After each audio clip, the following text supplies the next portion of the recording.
بسم اللہ الرحمن الرحیم نحمدہ ونصلی ونسلم علی رسول الکریم اما بعد۔ شرح جامی سبق نمبر 5 ہے اور وضیع سے ہم پڑھنے جا رہے ہیں۔ وضیع الوضع تخصیص شیء بشیء بحیث متى اطلق او حس الشیء الاول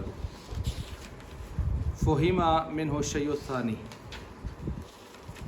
تو یہاں سے مصنف رحمۃ اللہ علیہ نے جو الکلمۃ اس کی تعریف کر رہے تھے اور لفظ اس میں جنس لایا تھا، اس کے لیے وضیع کو یہاں پر لایا ہے، اور ظاہر بات ہے یہ وضیع یہ فصل اول ہے، لیمانن آگے فصل دوم ہے، اور آگے جا کے مفردن مفردین مفردن وہ اس کی فصل سوم ہے۔ کل اجمالی طور پر ہم نے اس کی تشریح تو کر لی تھی۔ وضیع الوضع، وضع جو ہے وفی اللغت الوضع نہادن، رکھنا خاص کرنا، رکھنا خاص کرنا، اس معنی اس کا آتا ہے۔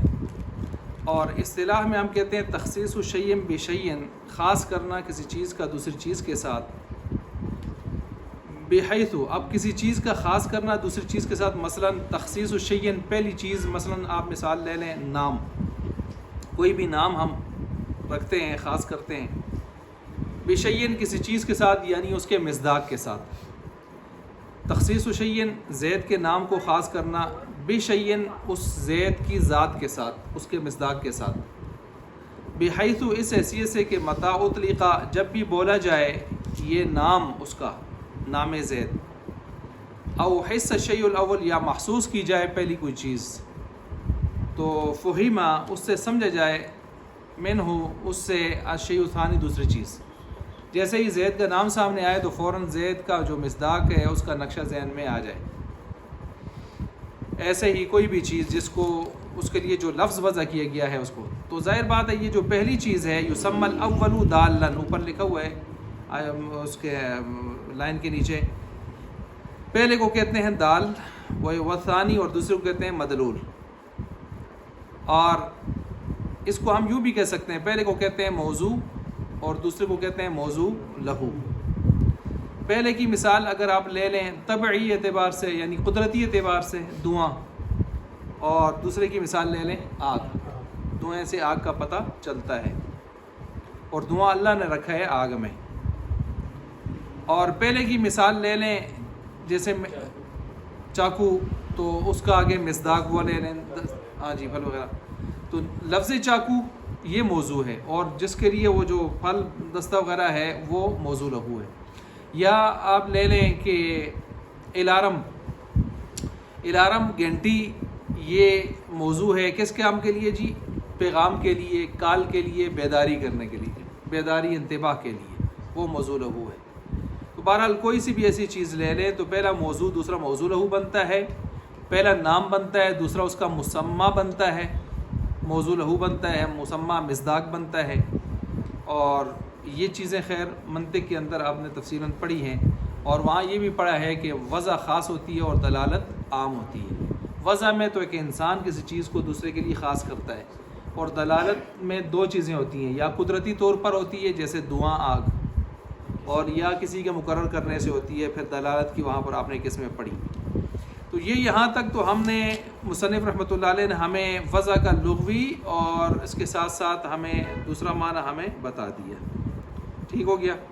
اب ہم لغوی اور اصطلاحی معنی وضع کا جاننے کے بعد اب ہم تھوڑا سا اس کی تفصیلات کی طرف جا رہے ہیں۔ تو بحیث متى اطلق او حس الشیء الاول، اس حیثیت سے ہو کہ جب بھی اطلاق کیا جائے، بولا جائے پہلے کو، یا محسوس کیا جائے پہلے کو، تو دوسرا اس سے خود بخود سمجھا جائے۔ اب یہاں 4 اعتراضات ہیں، ان کے جوابات ہیں۔ 3 اعتراضات تو ایک خارجی اعتبار سے ہیں، اور ایک اعتراض شارح نے خود لایا تو اس کا جواب انہوں نے دیا ہے۔ پہلا جو یہاں پر اشکال پیدا ہوتا ہے وہ یہ ہے کہ آپ نے کہا شیء اول، شیء اول سے کیا مراد ہے؟ شیء اول کو جب بولا جائے تو اس سے دوسری شیء سمجھ آ جائے، تو شیء اول سے کیا مراد ہے؟ اگر آپ کہتے ہیں لفظ ہے یا کہتے ہیں معنی ہے، اگر آپ اس سے مراد لیتے ہیں لفظ تو پھر اس صورت میں الفاظ مشترکہ اس سے خارج ہو جائیں گے. الفاظ مشترکہ کیا ہو جائیں گے؟ خارج. مثلا لفظ مشترک لفظ عین لے لیں. لفظ عین آپ نے پڑھا تھا، یہ کوئی 8-9 معنوں کے لیے استعمال ہوتا ہے، کٹنا، چشمہ وغیرہ، سونا چونا. جی تو آپ تو لا رہے ہیں یہاں پر کہ اس کو لفظ کو کلمہ وہ ہے جس کو وضع کیا جائے. کس کے لیے وضع کیا جائے؟ معنی کے لیے وضع کیا جائے. تو اب ایک چیز کو محسوس کریں، اس سے دوسری چیز سمجھ آ جائے. تو آپ اگر یہاں پر شے اول سے مراد لیتے ہیں لفظ، تو پھر الفاظ مشترکہ اس سے نکل جائیں گے. کیوں نکل جائیں گے؟ اس وجہ سے کہ اس میں تو یہ مطلب بنے گا کہ لفظ اسی معنی سے کیا ہے؟ خاص ہے. لفظ اسی معنی سے کیا ہے؟ خاص ہے. تو پھر وہ لفظ جو کسی معنی سے خاص نہ ہو اور معنی بھی دیتا ہو، جیسے عین، تو وہ اس کو پھر آپ اس میں کیسے لائیں گے؟ آپ نے تو اب کی تعریف سے تو یہ پتہ چل رہا ہے کہ جب یہ لفظ بولا جائے تو دوسرا اسے اس کا موضوع لہو فوراً سمجھا جائے. تو پھر اس کا مطلب یہ ہوا کہ وہ لفظ جو ہے اس معنی کے ساتھ کیا ہے؟ خاص ہے. جب بھی لفظ بولا جائے گا وہ معنی آئے گا. تو پھر ایسا لفظ کہ جو کئی معنوں میں پھرتا ہے وہ تو اس سے نکل جائیں گے الفاظ مشترکہ. یہ پہلا یہاں پر اشکال ہو گیا. اچھا، اور اگر کہتے ہیں اس سے آپ پہلے معنی سے مراد لیتے، یہ جو پہلا ہے اس پہلے سے مراد اگر آپ لیتے ہیں معنی، لفظ نہیں لیتے شے اول سے، تو پھر ایسی صورت میں الفاظ مترادفہ نکل جائیں گے. الفاظ مترادفہ نکل جائیں گے. کیوں نکل جائیں گے؟ اس لیے کہ اگر آپ نے معنی مراد لیا تو اس کا مطلب یہ ہوگا معنی اسی لفظ سے خاص ہے. یعنی یہ معنی تب اسی وقت آئے گا جب یہ لفظ آئے گا. تو گویا معنی لفظ سے آپ نے خاص کیا. تو حالانکہ دوسری طرف ہم دیکھتے ہیں کبھی کبھی ایک معنی کے لیے ایک لفظ نہ آئے تو دوسرا آ جاتا ہے، تیسرا آ جاتا ہے، چوتھا آ جاتا ہے. اس کے لیے مترادفات ہوتے ہیں ایک معنی کے لیے. مثلا شعر ایک معنی ہے، تو اس کو بتانے کے لیے لیث آتا ہے، غضنفر آتا ہے، اسد آتا ہے، بلکہ سینکڑوں کے اعتبار سے جو ہے اس کے لیے تلوار کے لیے، گھوڑے کے لیے الفاظ کتابوں کے اندر ملتے ہیں. تو الفاظ مترادفہ نکل جائیں گے. تو اس کا جواب انہوں نے یہ دیا کہ یہ جو تخصیص ہم نے کہا ہے نا، تخصیص شیء بشیء، اس تخصیص کی 2 جزیاں ہیں. کتنی جزیاں ہیں؟ 2. ایک ایجابی ہے، ایک سلبی ہے. ایجابی کا مطلب یہ ہوتا ہے ما یوجد فیہ، ما یوجد فی غیرہ، ما یوجد وہ جو غیر میں پائی جائے. اور سلبی کیا ہے؟ وما لا یوجد فی غیرہ، جو اس کے غیر میں نہ پائی جائے. اب جب یہ جو 2 قسم کی چیزیں آ گئی ہیں، ما یوجد جو پائی جائے یہ ایجابی ہے، اور دوسرے وما لا یوجد فی غیرہ اور اس کے غیر میں نہ پائی جائے، یہ کیا ہے؟ سلبی ہے. تو اب یہاں پر ہم نے تجرید کی ہے. تجرید کرتے ہوئے جو ایجابی ہے وہ لے لی ہے جو پائی جائے، اور ہم نے جو دوسری جز تھی کون سی؟ سلبی والی، وما لا یوجد فی غیرہ، جو نہ پائی جائے غیر میں، وہ والا حصہ ہم نے کاٹ کے پھینک دیا. تو تجرید آپ نے پڑھا، تجرید کا معنی ہوتا ہے خالی کرنا. یعنی کسی جگہ پر 2 معنوں کی گنجائش ہو، ایک معنی لے لیا جائے، دوسرا معنی کاٹ دیا جائے، اس کو خالی کر دیا جائے اس لفظ سے، تو اس کا معنی تجرید ہوتا ہے. اب اس تجرید کی 2 صورتیں ہوتی ہیں. یہ دوسرا جو معنی آپ نے کاٹا ہے، کبھی کبھی سرے سے کاٹ کے آپ پھینک دیتے ہیں، جیسے یہاں کاٹ کے پھینکا. کون سا پھینکا؟ سلبی. دوسرے میں نہ پائی جائے یہ والی بات آپ نے کاٹ دی، لہٰذا آپ نے الفاظ مترادفہ اور الفاظ مشترکہ جو نکالنے والی بات تھی وہ ختم کر دی. کبھی ایسے بھی ہوتا ہے کہ یہ جو معنی آپ نے کاٹا ہے یہ دوسری جگہ جو ہے اس کو مراد بھی لیا جا سکتا ہے کسی اور لفظ سے. مثلا یہ آگے جا کے پھر تجرید آ رہی ہے. سوال پیدا ہوگا کہ وضعیہ کا معنی ہوتا ہے وہ لفظ جس کو وضع کیا جائے، کس کے لیے؟ معنی کے لیے. تو آگے آپ لیمان جا کے پھر کہہ رہے ہیں معنی کے لیے، حالانکہ وضعیہ میں تو آ گیا تھا وہ معنی موضوع ہو. تو پھر وہاں بھی ہم یہ جواب دیں گے تجرید کر رہے ہیں کہ وضع کے اندر 2 چیزیں تھیں، خاص کرنا، معنی کے لیے خاص کرنا. تو خاص کرنا ہم نے رکھ لیا اور معنی کے لیے خاص کرنا نکال دیا. اب وہ نکالا تو نکال کر ہم نے لیمانن میں اس کو ادا کیا. تو کبھی کبھی تجرید میں اس چیز کو دوسرے لفظ سے ادا کیا جاتا ہے، اور کبھی ضرورت نہیں ہوتی تو پھینک دیتے ہیں، جیسے یہاں پھینکا. یا جیسے دیکھیں قرآن کریم میں ہے اَوْ لَتَعُودُنَّ فِي مِلَّتِنَا. شعیب علیہ السلام کو قوم نے کہا نا کہ آپ ہمارے اس دین پر آ جائیں.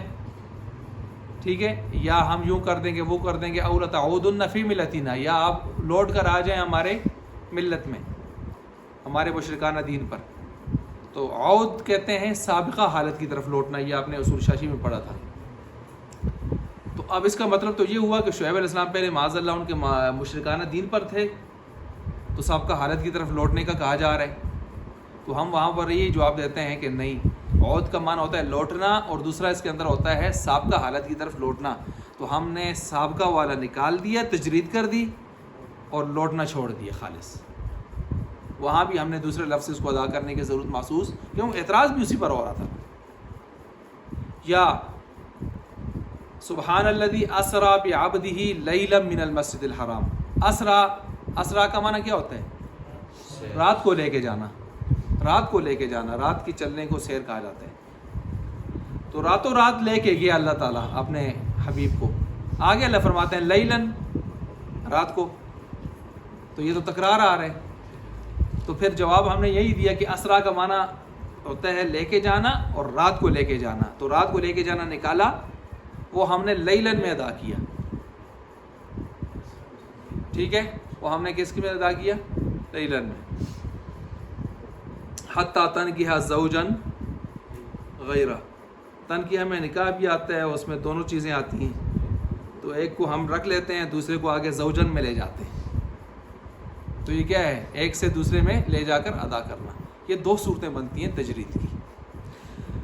اللہ اکبر. تو اب یہاں پر ہم نے اس کو تجرید کیا، تو تجرید کر کے ہم نے اس کو لے آئے. چلیں جی، یہ ایک پہلا اعتراض تھا جس کا ہم نے جواب دے دیا. دوسرا اعتراض ہے کہ یہ آپ نے کہا متاع اطلقہ. متاع آتا ہے عمومی اوقات کے لیے، عمومی اوقات کے لیے.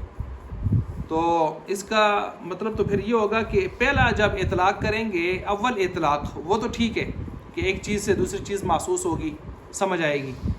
لیکن جب ایک مرتبہ ایک چیز بول لی، آپ کو سمجھ آ گئی، اس کا معنی سمجھ آ گیا، جب دوبارہ اطلاق کریں گے تو وہی سمجھی ہوئی چیز کو دوبارہ حاصل کریں گے نا. یعنی جب ایک مرتبہ ایک لفظ آپ نے نیا سیکھا، اس کا معنی سیکھا، شروع میں تو چلیں ایک چیز سے دوسری چیز سمجھ آ گئی، لیکن جب دوبارہ سیکھیں گے تو پھر پہلے سے سیکھی ہوئی چیز کو دوبارہ حاصل کر رہے ہیں آپ.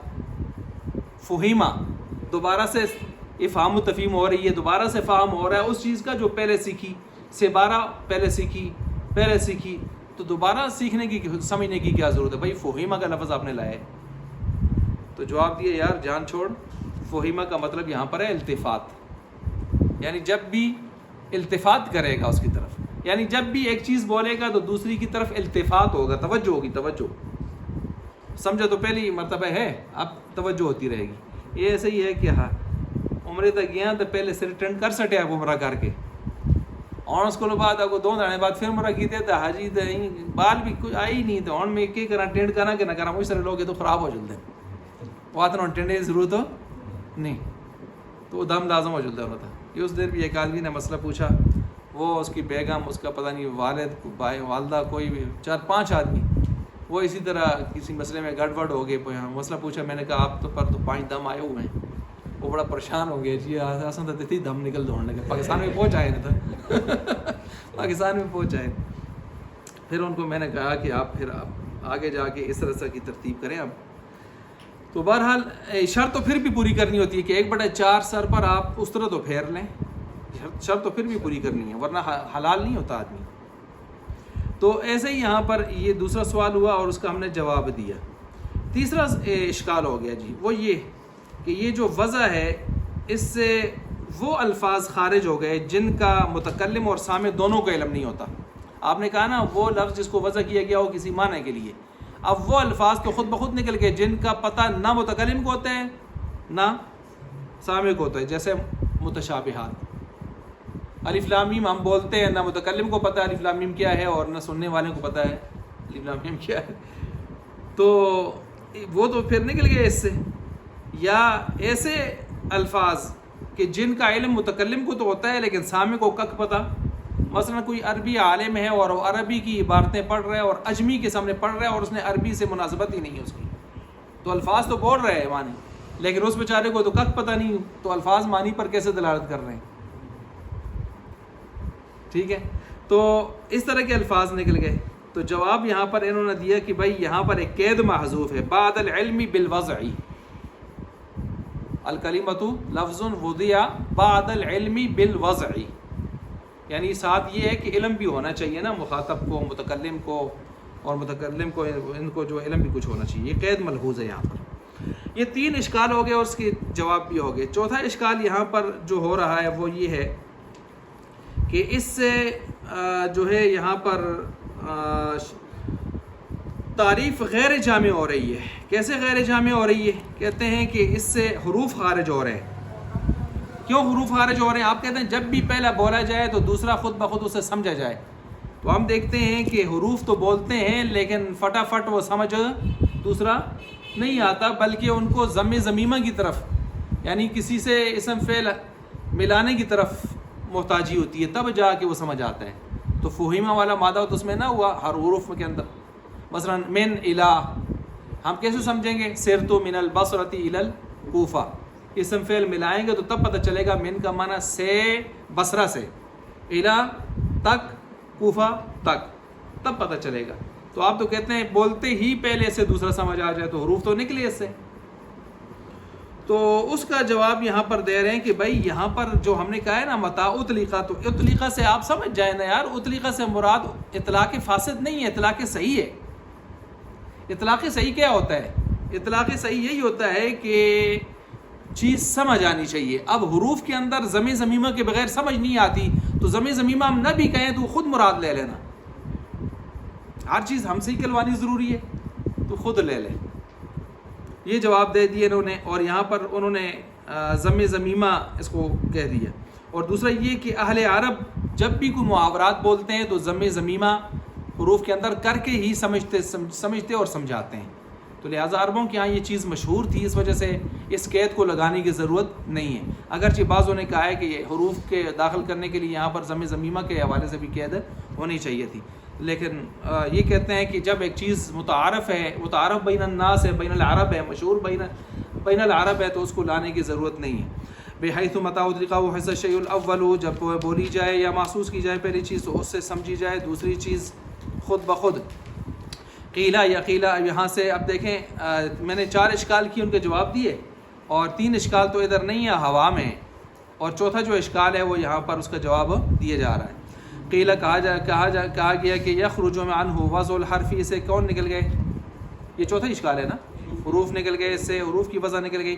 حیث، اس حیثیت سے کہ لا یفہم منہ معناہ متاع اطلقہ، اس حیثیت سے کہ نہیں سمجھا جاتا اس کا معنی جب بولا جائے وہ متاع، بل اذا اطلق مع ضم ضمیمۃ، بلکہ اس وقت بولا جائے بلکہ اس وقت کہ جب وہ بولا جائے مع ضم ضمیمۃ، کس کے ساتھ؟ ضم ضمیمہ کے ساتھ بولا جائے تو تب یہ سمجھ آتا ہے، ورنہ صحیح سمجھ نہیں آتا. وأجیبہ، اور میں اس کا جواب دیتا ہوں. جامی صاحب کہتے ہیں میں اس کا جواب دے رہا ہوں. دیو جی جواب جی. کہتے ہیں القید محذوف، نیچے لکھا ہوا ہے قید یہاں پر کیا ہے؟ محذوف ہے. وہ قید کیا ہے یہاں پر؟ بأن المراد، کہ مراد یہاں پر متاع اطلقہ اطلاقا صحیحا، اطلاقا صحیحا، یہ مفعول مطلق یہاں پر محذوف ہے. موصوف صفت مرکب توصیفی، مفعول مطلق کس کا؟ متاع اطلقہ، اطلقہ فعل کا، یہ یہاں پر محذوف ہے، قید نکالی جی انہوں نے. اچھا، وَإِطْلَاقُ الْحَرْفِ بِلَا ضَمِّ ضَمِيمَةٍ، اور حرف کا اطلاق بولا جانا بلا ضم ضمیمۃ، بغیر کسی اسم فعل کے ساتھ ملائے، غیر صحیح، وہ ایسے بھی صحیح نہیں ہوتا، اس کی تو بات ہی سمجھ نہیں آتی. اچھا جی، یہ جواب نمبر 1 ہوا، یہ جواب نمبر 1 ہوا، اس اشکال نمبر 4 کا جواب نمبر 1 ہوا. وَلَا يُبْعَدُ، سے جامی صاحب جو ہے اس کو مزید اشکارا کر رہے ہیں. کہتے ہیں یہ جو قید آپ نے نکالی ہے، میرے خیال سے قید نکالنے کی، عبارت کو لمبی کرنے کی کوئی ضرورت نہیں ہے. اس سے زیادہ بہتر بات یہ ہے کہ بس عربوں کے محاورات پر چھوڑا جائے. جب ان کے ہاں ایک چیز مشہور ہے تو اگر کسی کو پتہ نہیں تو وہ اپنی غفلت یا اپنی جہالت دور کر لے. عربوں کے ہاں مشہور ہے، ان کو کوئی اشکال پیدا، ان کے ہاں پتہ ہے کہ بھائی حرف کو سمجھنے کے لیے اطلاق صحیح تبھی ہوتا ہے کہ ضم ضمیمہ کے طور پر آ جائے. ولا یبعد، اور کوئی بعید بات نہیں، ان یقال، یہ بھی کہا جائے، یہ کہا جاتا المراد باطلاق الفاظ، کہ الفاظ کے اطلاق کے ساتھ ان یستعملها، کہ ان کو استعمال کرتے ہیں اہل اللسان، اہل عرب لوگ اس کو استعمال کرتے ہیں، فی محاوراتہم، اپنے مخاطبات میں، گفتگوؤں میں، محادثات میں، اور اپنے محاوروں میں وبیان مقاصدہم، اور اپنے مقاصد کے بیان میں استعمال کرتے ہیں، ویسے بھی استعمال کرتے ہیں، ان کو پتہ ہے ضمیر میں ہوتا ہے فلا حاجۃ الی اعتبار قید زائد، لہٰذا یہاں پر کسی زائد قید کے لگانے کی کوئی ضرورت نہیں ہے۔ اب یہ بات انہوں نے کیوں کی ہے قید لگانے کی ضرورت نہیں ہے؟ یہ کہتے ہیں یار قید نکال کر مطلق کو مقید کر کے جھگڑ کے پیش کرنے سے بہتر ہے آپ عبارت میں اطلاق رکھیں۔ تو جس قید کے نکالنے کی اشد ضرورت نہ ہو اس قید کو نکالنے کی ضرورت نہیں ہے، اس کو بس اعتبار کر لیا جائے بس۔